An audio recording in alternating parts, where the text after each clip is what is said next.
ज्ञानस्वरूपं निजबोधरूपं योगेन्द्रमेड्यं भवरोगवेद्यं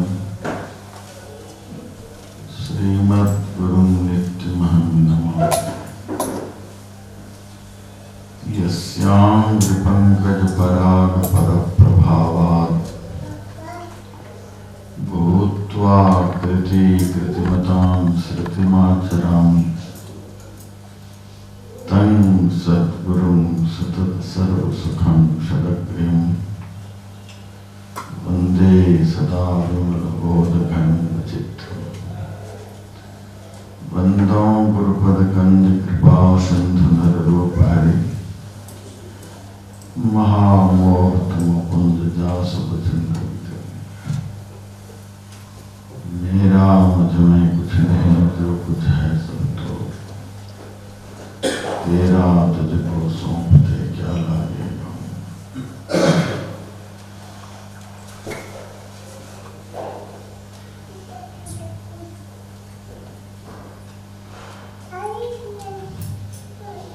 इस पवित्र स्थल पर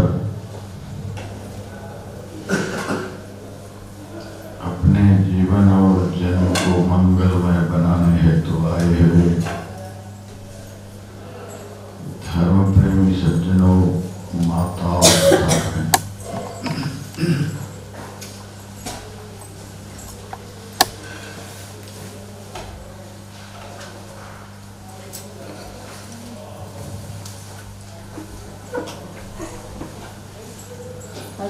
आज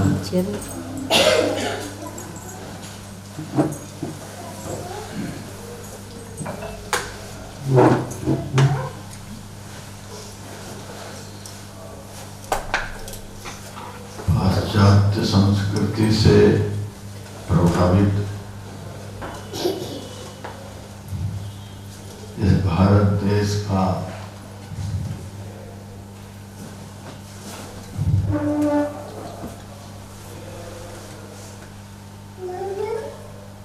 पहला दिन है।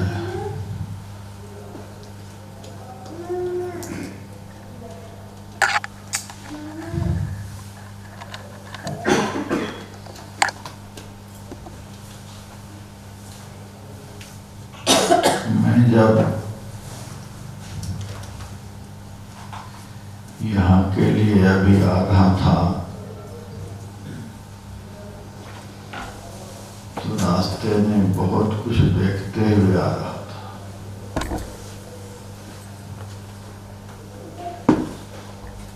पार्क में बहुत लोग कुछ खा पी रहे थे, बहुत लोग नाच रहे थे।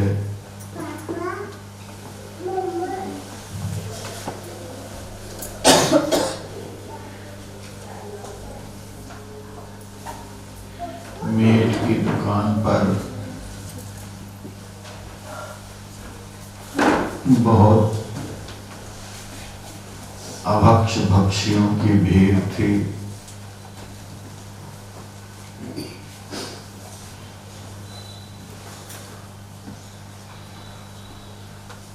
और भी बहुत जगह पर लोग अपनी अपनी सभ्यता संस्कृति के अनुसार अपने अपने कामों में मस्त थे।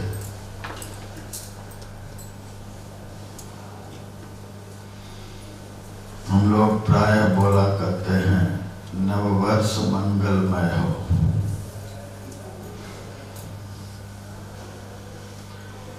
किस काम के करने से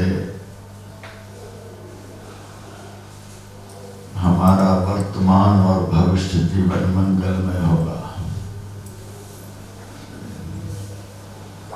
केवल किसी के कहने मात्र से नववर्ष मंगलमय नहीं हो जाता। हमारा मंगलमय कर्म भी होना चाहिए। कर्म करेंगे अमंगलमय, वर्ष हो जाएगा मंगलमय। यह कभी संभव नहीं। संत विनोबा भावे कभी कभी कहा करते थे, मनुष्य की कुछ प्रार्थना को भगवान सुनते हैं और कुछ को नहीं भी सुनते। किस प्रार्थना को सुनते हैं? भुवनेश्वर से जो ट्रेन मुंबई आ रही है, उस ट्रेन में बैठकर यदि कोई भगवान से प्रार्थना करेगा, हे प्रभु, हे भगवान, हमें आप कुशल भुवनेश्वर से मुंबई पहुंचा दें, संभव है उनकी प्रार्थना को भगवान अवश्य सुनेंगे और वह आदमी मुंबई पहुंच जाएगा। लेकिन जो ट्रेन मुंबई जा रही है,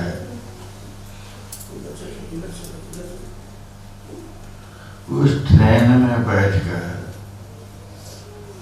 वही भगवान से प्रार्थना करे, हे भगवान, हमें आप सकुशल हैदराबाद पहुंचा दें। क्या इस प्रार्थना को भगवान सुनेंगे? नहीं सुनेंगे। जो ट्रेन जहां जा रही है, उस ट्रेन में बैठकर वहां के लिए जब हम प्रार्थना करेंगे, तब हमारी प्रार्थना को भगवान सुनेंगे। ट्रेन उसकी विपरीत दिशा में जा रही है, तब हम प्रार्थना करें कि हमें वहां पहुंचा दें, कभी संभव नहीं है। इसी तरह से यह जो हम लोगों के मुंह से निकलता है, नववर्ष मंगलमय हो, यह तभी संभव है जब हम लोगों का कर्म भी मंगलमय हो। धर्म ग्रंथों में लिखा हुआ है, असत्य भाषण यानी झूठ अधर्म है। कोई नहीं कहेगा कि झूठ बोलना धर्म है। दूसरे की चीज को बिना पूछे उठा लेना, हरण कर लेना, चौर कर्म है। कोई भी नहीं कहेगा कि यह धर्म है, यह अधर्म है। किसी भी प्रकार के नशाओं का सेवन करना, कोई शास्त्र नहीं कहेगा कि यह धर्म है, यह महा अधर्म है।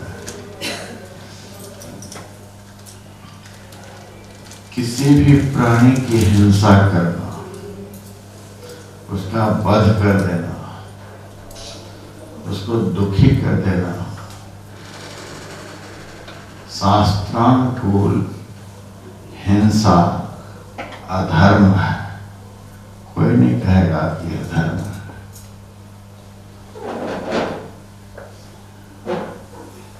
पर पुरुष पराय स्त्री का सेवन करे, पर नारी पर पुरुष का सेवन करे, इसको शास्त्र में अनैतिक मिलन व्यभिचार कहते हैं। यह किसी भी शास्त्र के द्वारा कर्तव्य कर्म नहीं है, यह धर्म नहीं है, यह अधर्म है।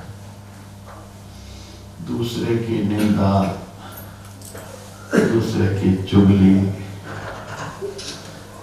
दूसरे की बेईमानी, दूसरे के साथ छल करना, दूसरे के साथ ठगी करनी, दूसरे को मूर्ख बनाना, यह किसी भी प्रकार से धर्म नहीं कहा सकता, यह महाअधर्म है।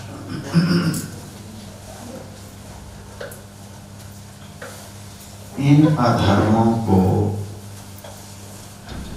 कोई करता रहे, मुंह से बोलता रहे जीवन मंगलमय हो,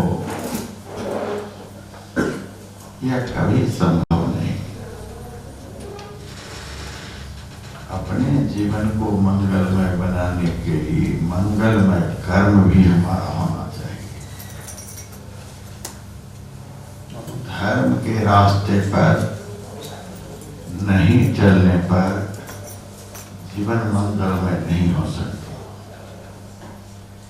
रावण के पास दौलत की कोई कमी नहीं थी। इतनी दौलत आज दुनिया में किसी के पास नहीं होगी। रावण के ऐसा पढ़ा लिखा विद्वान भी अभी धरती पर कोई नहीं होगा। रावण के ऐसा बलवान भी अभी धरती पर कोई नहीं होगा। तपस्वी भी उनके जैसा कोई नहीं होगा।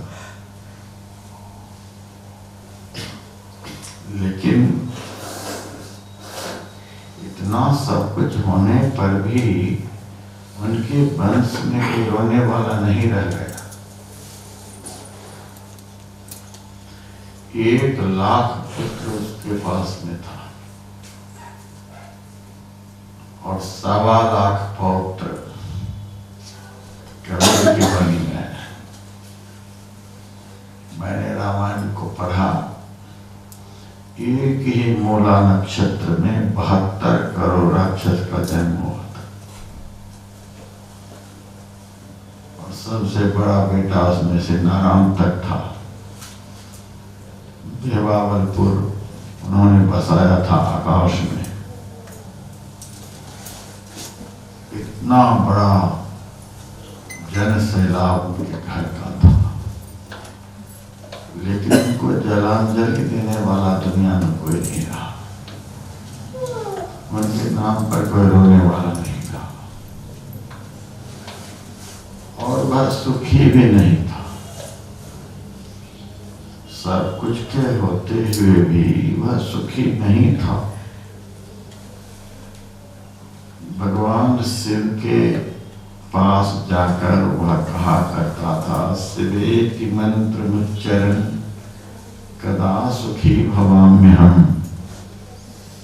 हे प्रभु, आपका कल्याणकारी शिव मंत्र को जपता हुआ हम कब सुखी होंगे। वो भगवान के सामने एकांत में कहता था, दूसरे के पास नहीं कहता था। लोग क्या कहेगा, इनके पास इतना कुछ है तो भी कहता मैं सुखी नहीं। क्योंकि भगवान से तो कोई छिपा हुआ है नहीं। भगवान के पास वह कहता था कि कदा सुखी भवाम्यहम्, हम कब सुखी होंगे। धन की कोई कमी नहीं, पुत्र पौत्र की कोई कमी नहीं, बल की कोई कमी नहीं, विद्या की कोई कमी नहीं। बहुत सारे उपनिषद ग्रंथ पर उन्होंने भाष्य लिखा, वेद के ऊपर उन्होंने भाष्य लिखा और उनकी बनाई हुई एक संहिता है। जिस संहिता का नाम है रावण संहिता।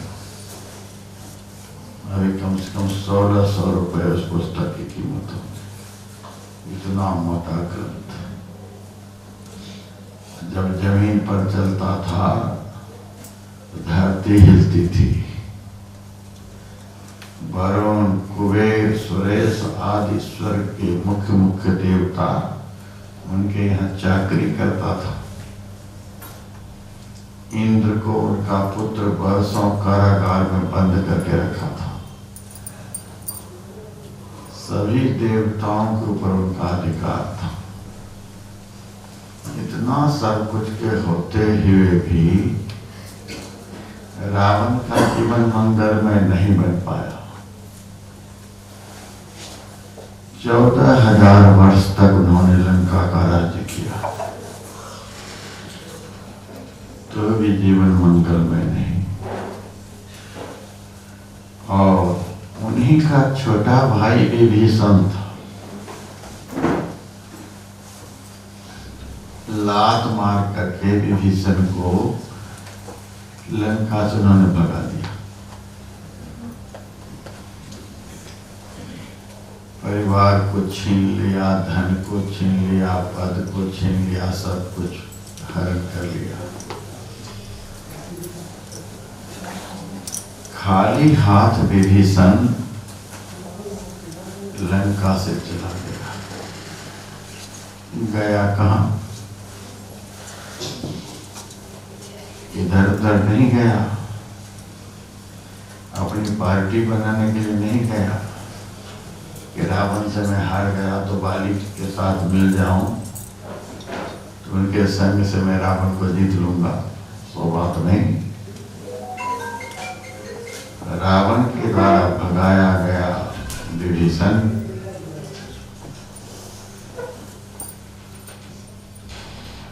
छोड़ दो भी। रावण के द्वारा भगाया गया रावण विभीषण भागकर भगवान श्री राम की शरण में गया। राम की शरण में चला। उनको पता था कि जिन भगवान के नाम लेने मात्र से जीव का अमंगल दूर हो जाता है, उन भगवान का जिस दिन हमें दर्शन हो जाएगा उस दिन तो हमें शाश्वत मंगल प्राप्त हो जाएगा। अभी तो हम लोग कहते हैं नव वर्ष मंगलमय हो, ये नया साल जो है मेरे लिए मंगलमय हो। कल्पना हमारी बड़ी अटपटी है, बोलने की शैली शास्त्रानुकूल नहीं है। नव वर्ष मंगलमय हो या नया साल मंगलमय हो, यानी 2025 ईस्वी हमारे लिए मंगलमय। यदि मैं पूछूं 2026 के लिए क्या कल्पना है, तब क्या कहेंगे? 27 यदि बोलूं, यानी जब तक हम दुनिया में रहें, जब तक हम इस जीवन में रहें, तब तक का जीवन मंगलमय हो। उसके बाद भी एक ना एक दिन तो दुनिया से जाना भी है। शरीर यहीं रहेगा लेकिन हम जाएंगे। शरीर छोड़कर जहाँ हम जाएंगे वहाँ के लिए हम लोग क्या सोचते हैं? वहाँ मंगल में हम रहें कि अमंगल में रहें?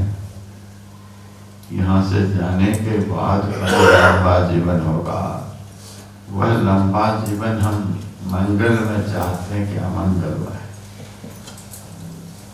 सब आदमी कहेंगे यहाँ से जाने के बाद भी हमारा मंगल हो, यानी शाश्वत मंगल है जीवन।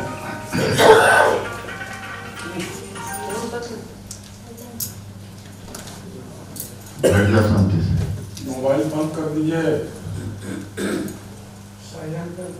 यानी हम लोग शाश्वत मंगलमय जीवन चाहते हैं, केवल नव वर्ष मंगलमय नहीं, शाश्वत जीवन मंगलमय हो।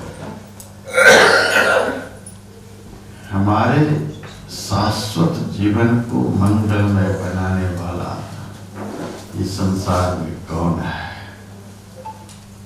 किस पदार्थ के मिलने से हमारा जीवन शाश्वत रूप से मंगलमय होगा? धन के मिलने से, कि पुत्र के मिलने से, कि पद के मिलने से, प्रतिष्ठा के मिलने से? जब मैं कल एयरपोर्ट पर उतरा और निवास के लिए चला तो रास्ते में जगह जगह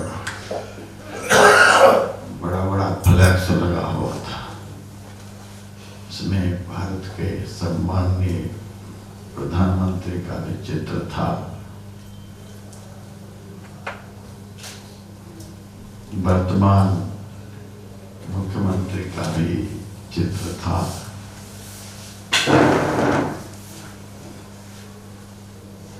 जिनकी सत्ता चली गई, वर्षों की जिनकी सत्ता चली गई, और वे अपने दिल में क्या सोचते होंगे? धन की कोई कमी नहीं होगी उनके पास, परिवार भी होगा ही, मकान भी होगा ही, सब कुछ होगा ही, लेकिन थोड़ी सी कुर्सी हिल जाने मात्र से ही वह भीतर से खुश नहीं होगा। और जो वर्तमान में अभी हैं वह भी अपने को यह नहीं सोचते होंगे कि हम शाश्वत रूप से इस कुर्सी पर अब बैठ गए, यह कुर्सी कभी हिलने वाली नहीं है, ऐसा नहीं सोचेंगे। इस दुनिया में क्या मिलने पर, क्या काम करने पर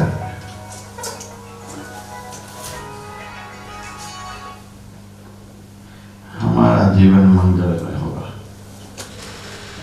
इन विषयों पर विचार करना होगा।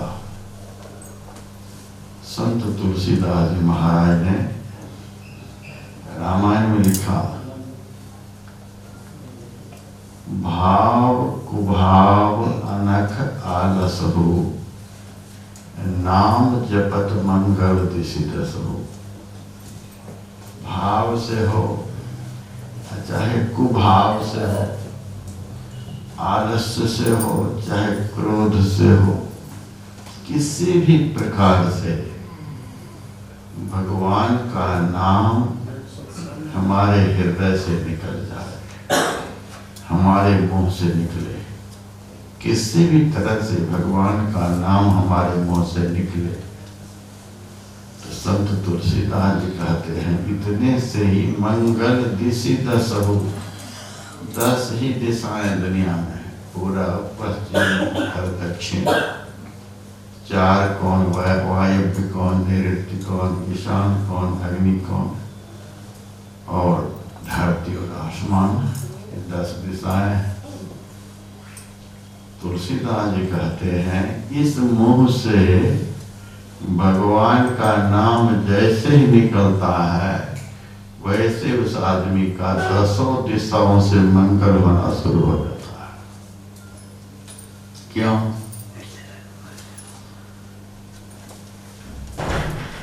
भगवान के लिए ही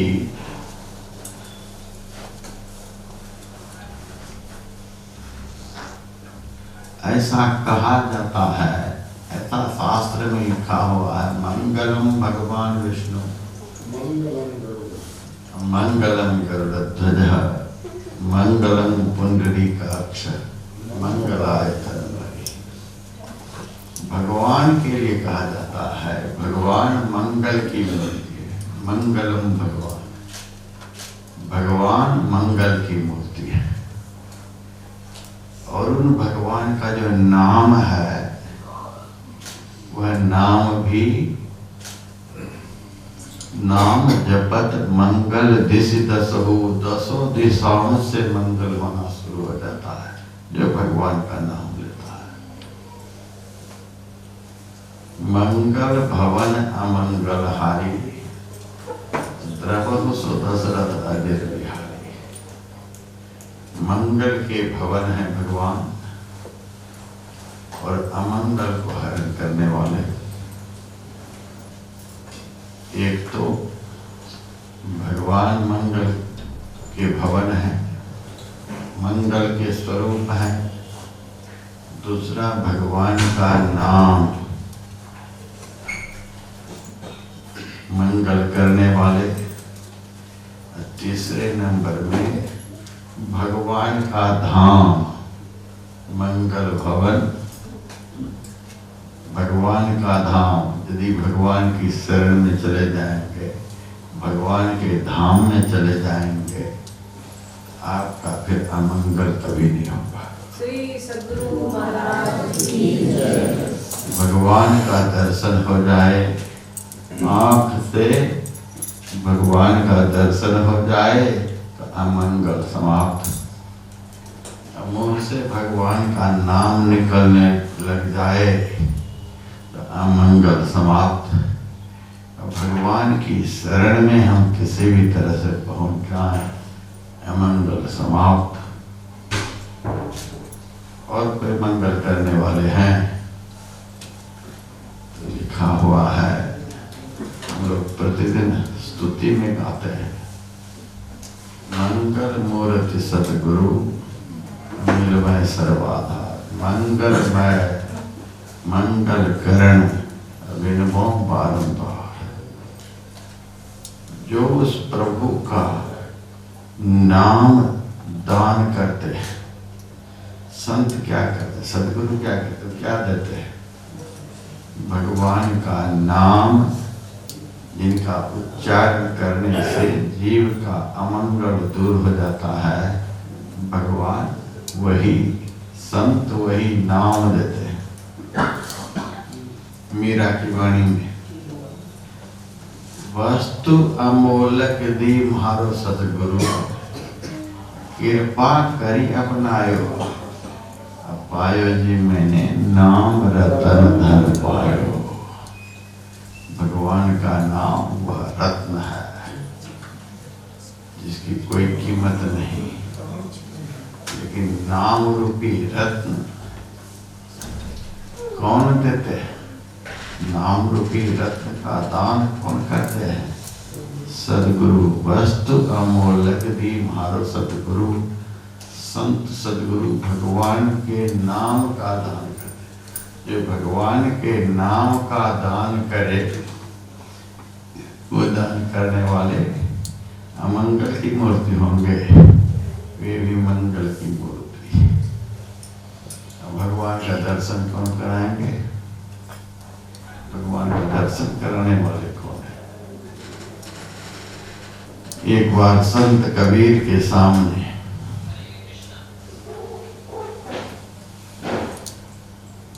भगवान पधारे, उनको दर्शन दिया। साक्षात भगवान गोविंद कबीर के सामने है।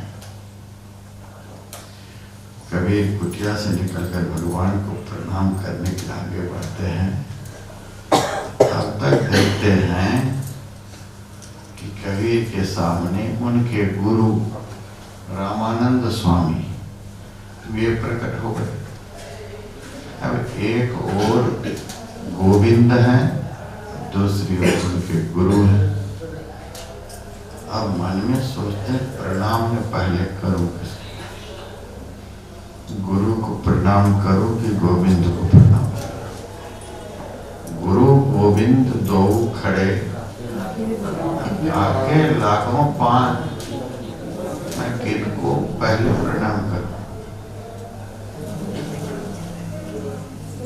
तो कहते हैं बलिहारी गुरु आपनो, मेरे गोविंद दियो बता है। गोविंद का दर्शन कराने वाले कौन है? गुरु। राजस्थान में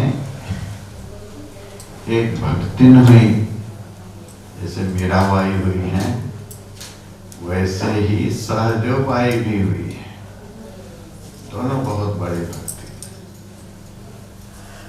भगवान की ऐसी महानता है कि उनकी दृष्टि में क्या पुरुष क्या स्त्री, या खोल भले ही किसी को पुरुष का मिला हो चाहे नारी का मिला हो, खोल को देख करके हम लोग कहते हैं पुरुष हैं, ये नारी है।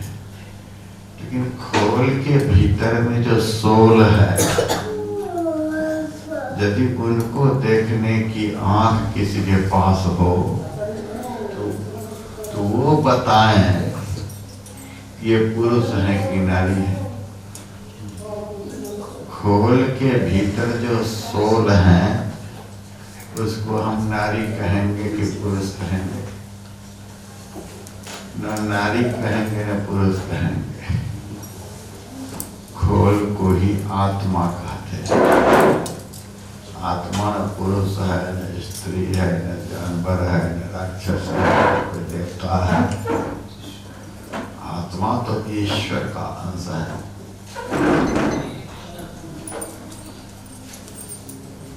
तो राजस्थान में नारी जाति में 3 संत हुए, मीराबाई, एक सहजबाई और एक दयाबाई। सहजो भाई चरणदास जी की शिष्या थी, वो कहती हैं राम तजू पै गुरु न विसारू, गुरु के सम हरि गुण निहारू। मैं राम को छोड़ सकती हूँ लेकिन गुरु को नहीं छोड़ सकती। गुरु के समान मैं राम को भी मानने के लिए तैयार नहीं। सहजो भाई कहते, अब सहजो भाई से भक्त कहे होंगे कि सहजो यह तुम क्या कहती हो, दुनिया राम राम जपती है, तुम कहती हो मैं राम को छोड़ सकती गुरु को नहीं। तुमने किस बुद्धिमत्ता से ऐसा निर्णय लिया कि मैं राम को छोड़ सकती हूँ गुरु को नहीं। सहजो कहती है हरि ने जन्म दियो जगमाई, भगवान राम ने, भगवान ने हमको इस दुनिया में जन्म दे दिया। सब आफत में पड़े, जन्म लेकर के सब दुनिया में आफत में पड़े। हरि ने जन्म दियो जगमाई, जन्म मरण के चक्कर में सब पड़े हुए हैं, सब दुख भोग रहे। गुरु ने आवागमन छुटाई, जन्म मरण का चक्कर ही खत्म कर दिया। हरि ने मौसम आप छिपायो, भगवान सदैव हमारे साथ रहते हैं, सदैव हमारे अंदर में रहते हैं। इतने युग बीत गए दुनिया में आते जाते आते जाते, आज तक दर्शन हुआ भगवान का। भगवान ने ही हमको जन्म दिया, भगवान ने ही यह शरीर दिया, अब भगवान सदैव हमारे अंदर में रहते हैं। आज तक दर्शन हुआ। हरि ने मोसों आप छिपाए, इतना बड़ा छिपाव हमारे साथ, सदैव हमारे साथ में रहते हैं लेकिन हमें दर्शन कभी नहीं देते। दर्शन उस हरि का कैसे होता है? सहजो भाई कहती हैं गुरु दीपक देता है दिखायो, संत सदगुरु ज्ञान रूपी दीपक अपने शिष्य के हाथ में देते हैं, तो कहते हैं तुम्हारे भीतर में यहाँ पर भगवान छिपे हुए हैं, देख लो। गुरु दीपक देता है दिखायो। हरि ने रोग भोग उलझायो, बेटे हैं, बेटी हैं, घर है, परिवार है, दुनिया भर के आफत है, दुनिया भर के शरीर में रोग है, व्याधि है, इसमें अनादिकाल से हम पड़े हुए हैं। हरि ने रोग भोग उड़ जाए। गुरु जोगी करी सबे छुटायो, संत सदगुरु परमात्मा का दर्शन करा के सारे झंझट से छुट्टी दिला देते हैं।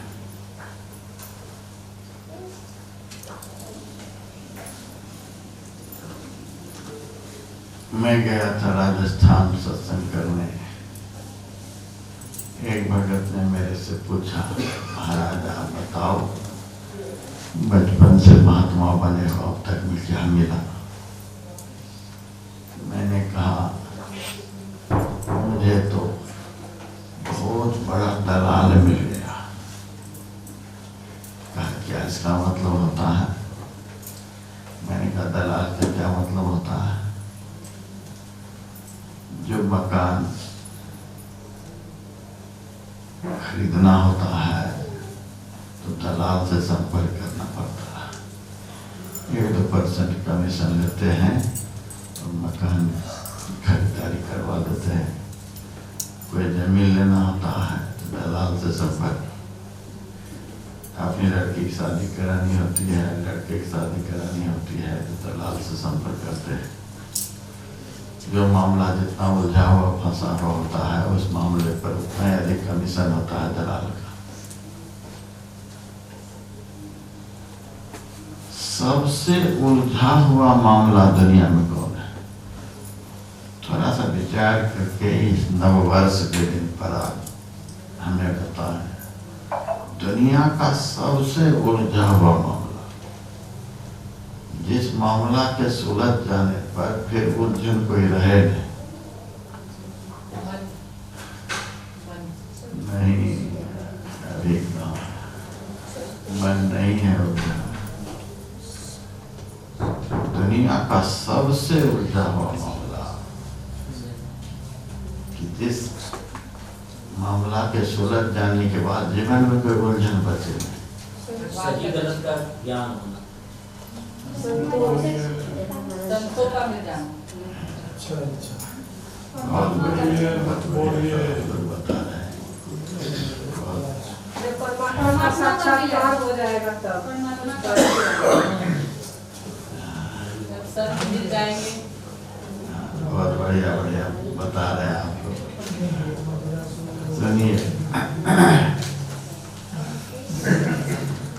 परमात्म सो आत्मा जुदा रहे बहुकाल। जब से दुनिया बनी है तब से हम भी दुनिया में हैं। हम सतयुग में भी थे, त्रेता में भी थे, द्वापर में भी थे, आज भी हम हैं। अनादिकाल से हम भी इस दुनिया में हैं। इस बार मनुष्य भेष में है, पिछले जन्म में और किसी रूप में हम होंगे जरूर। अनादिकाल से हम कोई न कोई शरीर को धारण कर चुका है। शरीर में हम रहते हैं, इसके लिए भी कोई प्रूफ देने की जरूरत है। इस शरीर में हम हैं, सबको पक्का विश्वास है। इस शरीर में हम रहते हैं।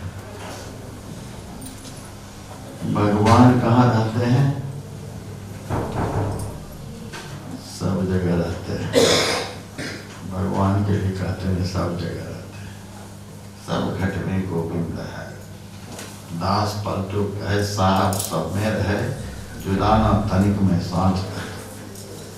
हमारे ऊपर नीचे बाएं दाएं आगे पीछे जैसे पानी में मछली रहती है, उसी तरह से जीव परमात्मा रूपी जल में रहता है। सर्वत्र परमात्मा हमारे अंदर भी है, बाहर भी है, सब जगह है। हम इस शरीर के अंदर में है और हमारे परमात्मा इस शरीर में है। दोनों एक साथ है। कितनी दूरी पर है दोनों? परमात्मा और आत्मा इस शरीर के भीतर में कितनी दूरी पर रहते हैं? 1 फुट की दूरी पर रहते हैं कि 1 इंच की दूरी पर रहते हैं कि 1 तिल की दूरी पर रहते हैं? आत्मा और परमात्मा के बीच की दूरी कितनी है? एक साथ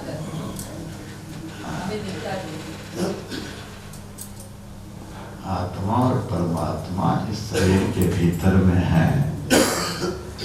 यह भी नहीं कह सकते कोई कि इतनी दूरी पर एक साथ 1 इंच की भी दूरी नहीं।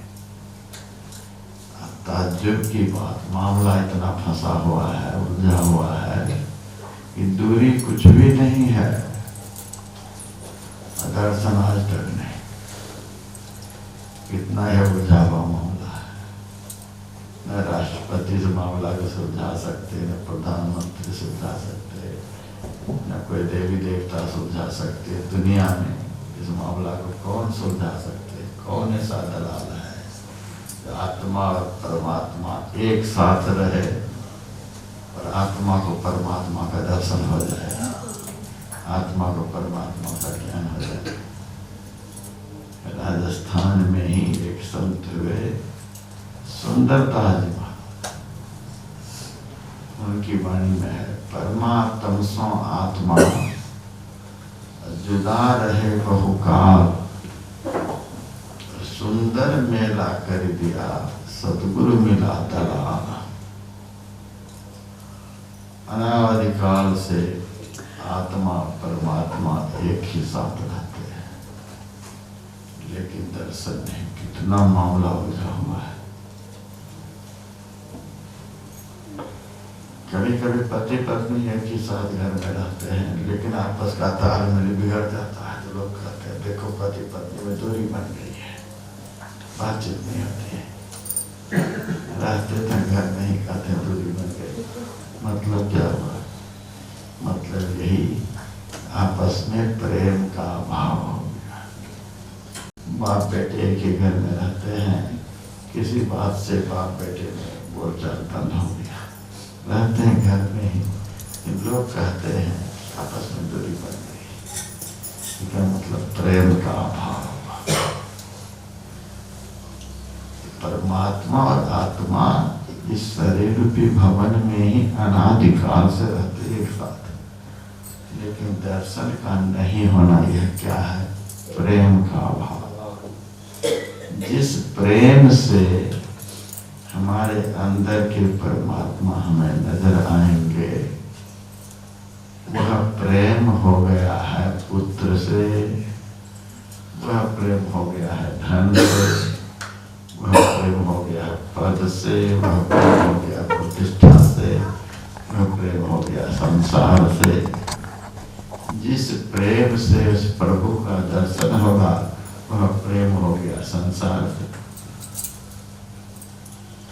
यही है दूरी। और संसार का प्रेम समाप्त हो जाए और वह सारा प्रेम परमात्मा से हो जाए, एक ही क्षण में दर्शन हो जाएगा, देर नहीं लगेगी। एक जंगल में 3 साधु रहते थे, एक अरण्य वृक्ष के नीचे, एक आम वृक्ष के नीचे, एक इमली वृक्ष के नीचे। रास्ते से नारद जी जा रहे थे। नारद जी से तीनों महात्माओं ने पूछा, महाराजा बताओ, हमें भगवान का दर्शन कब होगा? नारद जी ने कहा, जरूर भगवान से पूछूंगा। रात में भगवान की सेवा में उपस्थित हैं, पूछते हैं कि प्रभु जंगल में 3 संत मिले, उन्होंने पूछा है कि हमें भगवान के दर्शन कब होंगे, आज बताएं। भगवान ने बताया, तीनों महात्माओं से बता देना, जो महात्मा जिस पेड़ के नीचे रहते हैं, उस पेड़ में जितने पत्ते हैं उतने 1000 वर्ष तप करने पर दर्शन देंगे। नारद जी को बड़ा मीठा लगा, यह कौन सा जवाब है? अरण्य के नीचे, आम के नीचे, इमली के नीचे, पत्ते तीनों अलग अलग हैं। जवाब ये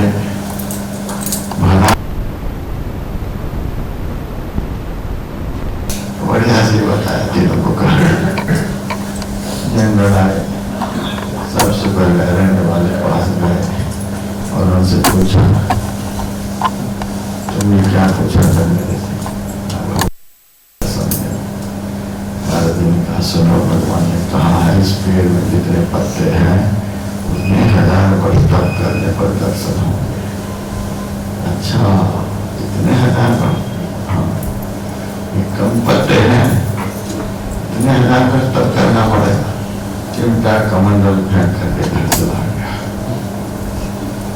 नारद जी आगे पास गए, उनसे भी कहा, भगवान ने कहा इतने 1000 वर्ष तप करने पर दर्शन देंगे। वह तो और घबराया, वो अभी भागा सब कुछ छोड़ के इमली वाले के पास गया। नारद जी ने कहा, देखो भगवान ने कहा है इस पेड़ में जितने पत्ते हैं उतने 1000 वर्ष तप करने पर दर्शन देंगे।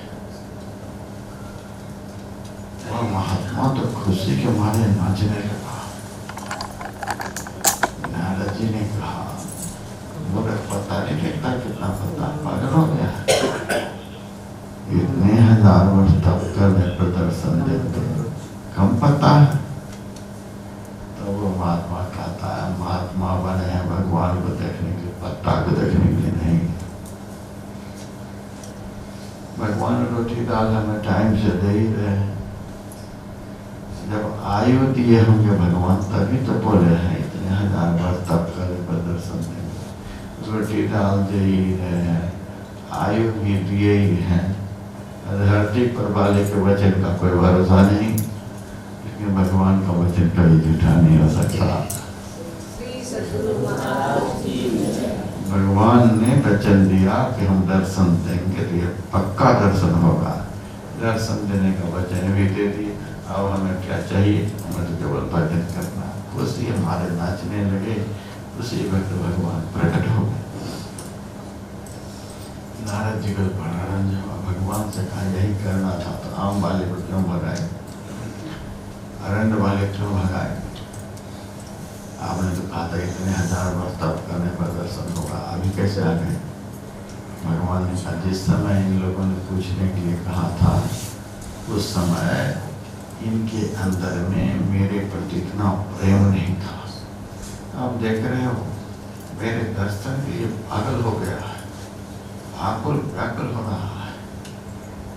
जब मेरे दर्शन के लिए इस तरह से आदमी पागल हो जाता है, आकुल व्याकुल हो जाता है, उन्हें संसार बिल्कुल अच्छा नहीं लगता, मेरे लिए तरसता और तरसता दिन रात रहता है, उसी क्षण उनके दिल की दूरी खत्म हो जाती है और उसी क्षण दर्शन हो जाता है। परमात्म से आत्मा जुदा रहे बहुकाल, सुंदर मेला कर दिया सतगुरु मिला दलाल। जब जीवन में सदगुरु रूपी दलाल मिल जाते हैं, आत्मा और परमात्मा के बीच की दूरी खत्म कर देते हैं, इतना प्रेम प्रकट कर देते हैं, इतना भाव प्रकट कर देते हैं, इतनी भक्ति का स्रोत अंदर में बना देते हैं, फिर उन्हें कुछ अच्छा नहीं लगता। स्वामी विवेकानंद से एक नवयुवक ने कहा था हमें भगवान का दर्शन कब होगा? दर्शन करना चाहते? हाँ चलो मेरे साथ दर्शन करो। गए नदी के किनारे गए, स्वामी जी नदी में प्रवेश कर गए। नवयुवक कहता मैं क्या करूं? स्वामी जी का मेरे पास पीछे आओ। आगे आगे स्वामी जी पीछे पीछे नवयुवक गले भर पानी में गए। युवक कहता है दर्शन कराओ। अभी कराता हूँ। गर्दन पकड़कर पानी में भर दिया और तो उनकी जान पर बीतने लगी। जब जान पर आफत आ गई तब स्वामी जी छोड़कर किनारे चले गए। युवक कहता है मैंने तो सोचा था भगवान का दर्शन करेंगे, आप तो यमराज का दर्शन कराने लगे। यही दर्शन है। स्वामी जी ने कहा जब तुम्हारी गर्दन पकड़ कर पानी में मरोड़ दिया था तब कैसा लग रहा था? किसी से मिलने की इच्छा थी? बाप से मिलने की इच्छा, माँ से मिलने की इच्छा, पत्नी से मिलने की इच्छा, बेटे से मिलने, किसी से मिलने की इच्छा नहीं, कोई इच्छा नहीं। तब किसी तरह से पानी से निकल जाए, यही इच्छा। कुछ खाने पीने की इच्छा थी का? कुछ नहीं। किसी को देखने की इच्छा, कुछ करने की इच्छा, कुछ भी नहीं, केवल निकल जाओ और कोई इच्छा नहीं। स्वामी विवेकानंद ने कहा जिस दिन परमात्मा के दर्शन के लिए तुम्हारे दिल में कोई इच्छा नहीं रह जाए, केवल भगवान का दर्शन हो जाए और दुनिया की किसी भी प्रकार की इच्छा नहीं, केवल भगवान जीवन में मिल जाए और किसी से मिलने की इच्छा नहीं, कुछ पाने की इच्छा नहीं, केवल भगवान के दर्शन की इच्छा।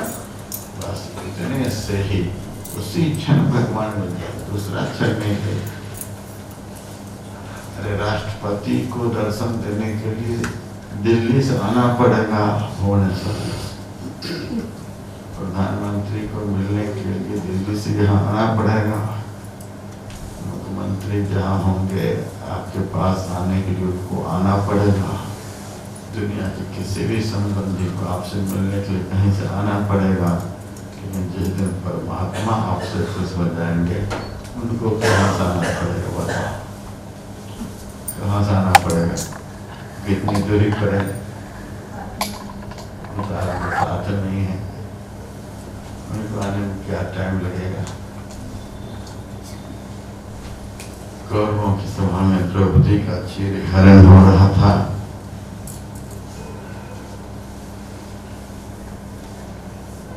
दुशासन साड़ी को खींच रहा था, उसी वक्त द्रौपदी कहती है तो घरों द्वारिका नाथ शरण में तेरी, बिना काज आज महाराज लाज गई तेरी। पांचों पति बैठे मौन कौन गति होई, ले नंद नंदन के नाम द्रौपदी रोई। करी करी बिलाप संताप सभाने, टेढ़ी दुखरो द्वारिका नाम सद में तेरी। और उसी वक्त भगवान का ऐसा चमत्कार हुआ, 10,000 हाथी का बल रखने वाला दुशासन साड़ी खींचते खींचते थक गया। द्रौपदी नंदी लाज बच गई। महाभारत की लड़ाई जब खत्म होती है तब द्रौपदी भगवान से कहती है, जब दुशासन हमारे चीर को हरण कर रहा था, मैं पुकार लगा रही थी, बहुत देर के बाद हमारी लाज आप बचाए। आप न जाने कहाँ कान बंद किए बैठे हुए थे। द्रौपदी कहती है, आप कहाँ बैठे थे आप बताओ। भगवान ने कहा, तुम्हारी पुकार में भूल हो रही थी, हमारे पधारे में भूल नहीं हुई, देर नहीं हुई। हमारी पुकार में देर हो रही, मैं तो कब से पुकार लगा रही थी, तो घर का शरण में थे। द्रौपदी कहने पर भगवान कहते हैं, मैं तो तुम्हारे पास में ही था। अर्जुन को मैंने पहले सुना दिया था, ईश्वर सर्वभूतानां हृदय से तिष्ठति। ईश्वर समस्त भूत प्राणियों के अंदर में विराजमान, सबके अंदर में ईश्वर है। पुकार लगा रही थी, तू घरों द्वारिका नाम सर्व में तेरी। तो मुझे हस्तिनापुर से द्वारकापुरी जाना पड़ा, फिर वहां से आना भी पड़ा, यही देर हुई। तू यदि हृदय का कर पुकारती तो मैं तुम्हारे हृदय से ही प्रकट हो जाता। प्रकट होने में देर लगती है, दर्शन देने के लिए आने में देर लगती है, उनको पहुंचने में देर लगती है। गजराज ने भगवान को पुकारा, भगवान को आने में कितना समय लगा। प्रहलाद जी के सामने खंभ से भगवान प्रकट होंगे, प्रकट होने में कितना टाइम लगा, कोई टाइम नहीं लगा। आत्मा और परमात्मा का जो मिलन नहीं हो रहा है, यही सबसे भारी उलझा हुआ मामला है। ये मामला सुलझ जाए, दर्शन हो जाए, फिर यह जीव कभी उलझन में पड़ेगा। जीव के जीवन का सारा उलझन इस क्षण में खत्म। प्रहलाद जी से नरसिंह भगवान ने कहा, बेटा प्रहलाद, तुम्हारी जो इच्छा हो मेरे से मांग लो। प्रहलाद जी ने कहा, आपका दर्शन होने के बाद आने के लिए क्या बाकी बचता है, सो बताओ। भगवान मौन हो गए, थोड़ी देर में कहते, कुछ बाकी नहीं बचता। दुनिया का सब कुछ मिल जाने के बाद भी मिलने के लिए बाकी बचा रहेगा। रावण के पास बहुत कुछ मिला हुआ था, तो भी उनका हाय हाय नहीं गया था। इसको लूटो, उसको खसोटो, उसका ये करो, उसका वो करो। भगवान ने कहा, कुछ बाकी नहीं बचता है। परमात्मा ही एक ऐसा पदार्थ है, जिस दिन आत्मा को परमात्मा का दर्शन हो जाता, उसी क्षण आत्मा धन्य धन्य हो जाती है। कुछ मिलने के लिए बाकी नहीं बचता, कुछ भी बाकी नहीं बचता। भगवान ने कहा, कुछ बाकी नहीं बचता। प्रहलाद जी ने कहा, जब कुछ बाकी बचता ही नहीं, फिर आपसे मांगा गया। भगवान ने कहा, फिर भी हमारी इच्छा है कुछ नहीं। भगवान ने कहा, यदि देना चाहते हो तो हमारी मांग नहीं खत्म हो जाए, मैं आपसे कुछ नहीं मांगू। यह है गुरु नानक देव जी कहते हैं, देखत ही ते भयो निहाला, जन्म मरण दुख जाए। भगवान का दर्शन होते ही जन्म मरण का दुख सदा सदा के लिए समाप्त हो जाता है। लोग तो केवल कहते हैं नववर्ष मंगलमय हो, हम ऐसा नहीं कहते। हमको तो 2026 का वर्ष भी मंगलमय हो, 27 का वर्ष भी मंगलमय हो, 28 का वर्ष भी। आप लोग तो बिल्कुल छोटी सी मांग करके ही चला खत्म कर लेते हैं। नव वर्ष मंगलमय हो, क्या इतना ही आप लोग चाहते हैं? 2025 भर ही मंगलमय हो, 26 के साथ वह भी मंगलमय हो, 27 भी मंगलमय हो, 28 भी मंगलमय हो, अरे मरने के बाद भी मंगलमय हो। हमारा वर्तमान और भविष्य जीवन मंगलमय हो। यह कब संभव है? जब तक कि भगवान का दर्शन नहीं हो जाएगा तब तक हमारा वर्तमान और भविष्य मंगलमय हो नहीं सकता है। भगवान का दर्शन होगा कैसे? भगवान का जो मंगलमय नाम है, सोते जागते उठते बैठते हर वक्त उस नाम को मुंह से लेते रहें और शरीर से शास्त्र विपरीत जो अधर्म है उस अधर्म से अपने पैर को खींचते रहें। अधर्म के रास्ते पर से पैर को खींचते रहें। शास्त्र में जो धर्म का रास्ता बताया है, महाजनों ने पंथा, संत महापुरुष जिस रास्ते से चलते हैं, जिस रास्ते पर चलने के लिए कहते हैं, धर्म के रास्ते पर चलते रहें, अधर्म के रास्ते पर से पैर को खींचते रहें। संसार के सारे व्यवहार को शरीर से करते रहें, आत्मा से उस परमात्मा का नाम लेते रहें। वर्तमान को कौन कहे, भविष्य जीवन भी मंगलमय हो जाएगा। श्री सद्गुरु महाराज की जय। यदि हम लोग अपने शाश्वत मंगलमय जीवन की कामना करते हैं, संत की शरण में जाकर, संत के बताए हुए रास्ते पर चलकर अपने वर्तमान और भविष्य जीवन को आप लोग मंगलमय बनाएं, कल्याणमय बनाएं और अपने सहित अपने समस्त स्वजन संबंधियों का भी जीवन मंगलमय। आपको भूख लगी है, आप खाएंगे तो दूसरे का पेट नहीं भरेगा। आपको ठंडी लगी है, आप कपड़े ओढ़ लेंगे तो दूसरे की ठंडी नहीं भरेगी। आपके शरीर में रोग है, आप दवाई खा लेंगे तो दूसरे का रोग नहीं छूटेगा। आपकी आँख कमजोर हो गई है, आप चश्मा पहन लेंगे तो दूसरे की आँख स्वस्थ नहीं हो जाएगी।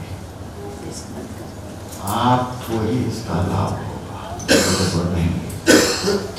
लेकिन जिस दिन आप मंगलमय भगवान का नाम लेते हुए मंगलमय प्रभु का दर्शन कर लेंगे, उस दिन आपका तो मंगल होगा ही, आपका तो भविष्य जीवन मंगलमय होगा ही।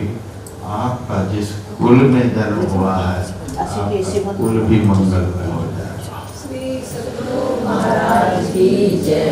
कुलम पवित्रम। यदि आप अपने जीवन को इस विधि से मंगलमय बना लेते हैं, कुलम पवित्रम, आपका कुल पवित्र हो जाएगा। जननी कृतार्था, आपकी माँ धन्य हो जाएगी। वसुंधरा पुण्यवती तेन, और यह धरती भी धन्य धन्य हो जाएगी।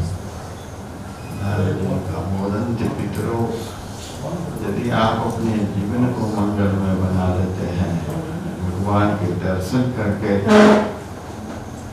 आपके जितने पितर गण हैं शरीर छोड़कर चले गए हैं पितृलोक में, अतः मोदंत पितरों, आपके पितर मंगलमय जीवन जिएंगे।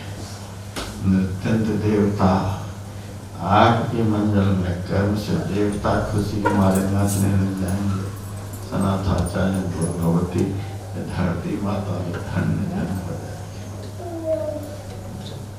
एक ही तीर से जैसे अनेक निशाने को साध लेते हैं, उनको बहुत बड़े तीरंदाजी कहते हैं। एक ही तीर के छोड़ने से अनेक निशाने को साध लिया, उसी तरह से एक ही भगवत भक्ति रूपी मंगलमय कर्म के करने से अपना जीवन और संसार का जीवन, जिनके लिए वह सब कामना करेगा, सबका जीवन मंगलमय बन जाएगा, सुखमय बन जाएगा, कल्याण में बन जाएगा। अभी मैंने इतना सा थोड़ा सुनाया, किसी को दुख नहीं लगा होगा, देख रहा हूँ सब खुश हैं। जिस मंगलमय भगवान के चरित्र को सुनने मात्र से भी लोगों को आनंद होता है, उस मंगलमय प्रभु को पाने के लिए यदि थोड़ा बहुत भजन करेंगे तब आपका जीवन कैसा मंगलमय होगा।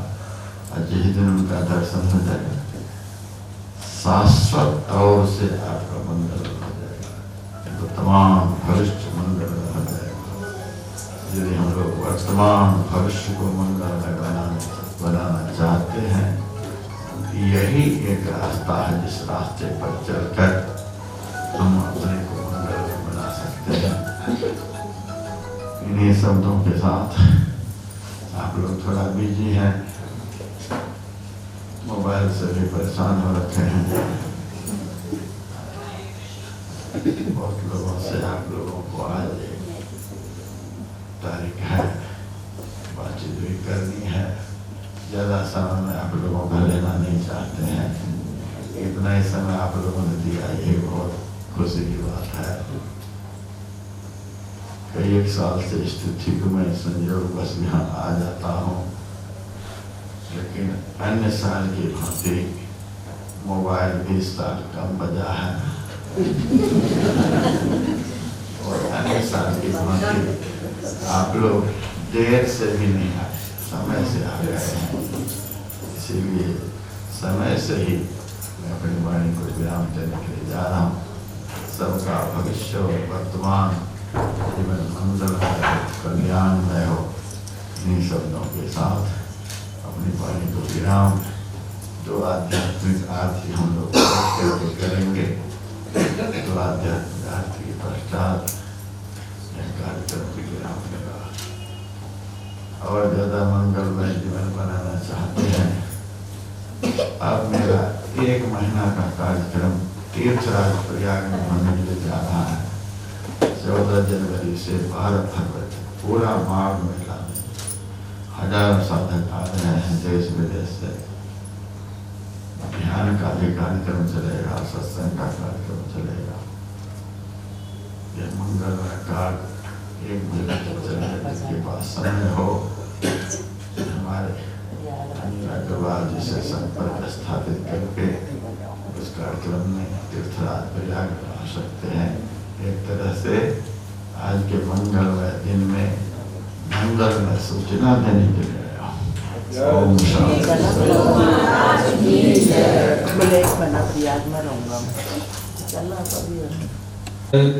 संग सतगुरु के कीजय, अंतर जोत हो लख लीजय। पाँच तत्व तन अग्नि जराई, दीपक सास प्रकाश करी जय। गगन थाल रवि शशि फल फूला, मूल कपूर कलश धरी जय। सतना तारे मोताल, पोहत माल गुही जय। शीत पान मिष्टान मिठाई,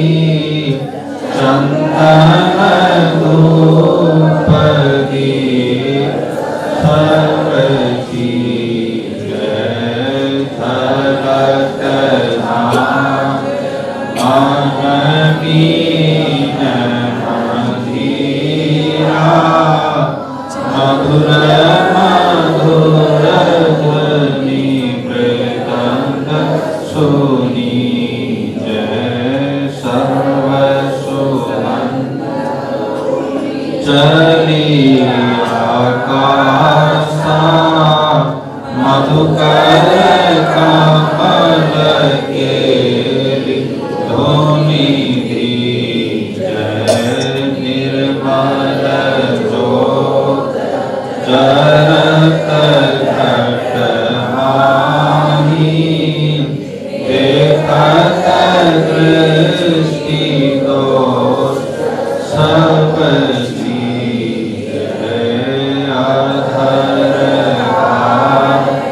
अमृत बहियावे सतमत द्वार अमर रस जय पी होय सूरत मतवाली चढ़ चढ़ी उमगी जय कोट समीते जय अलख पार लगी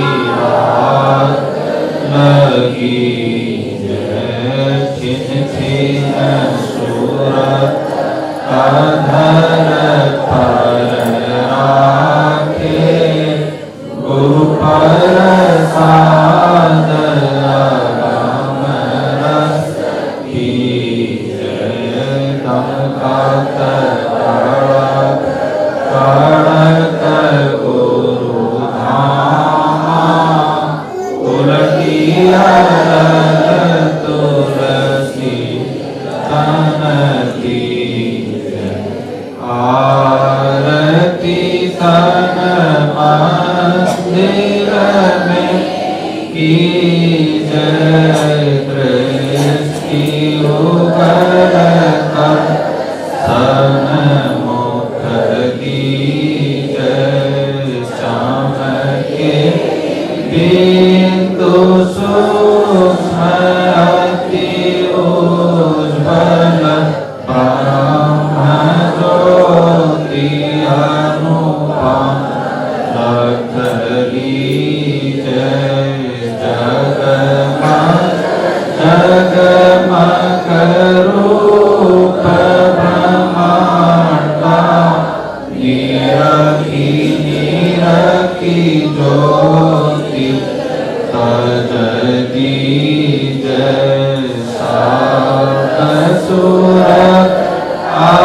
अभ्यास सरल तर करी करी सार सबद करी जय ऐसी जुगति काया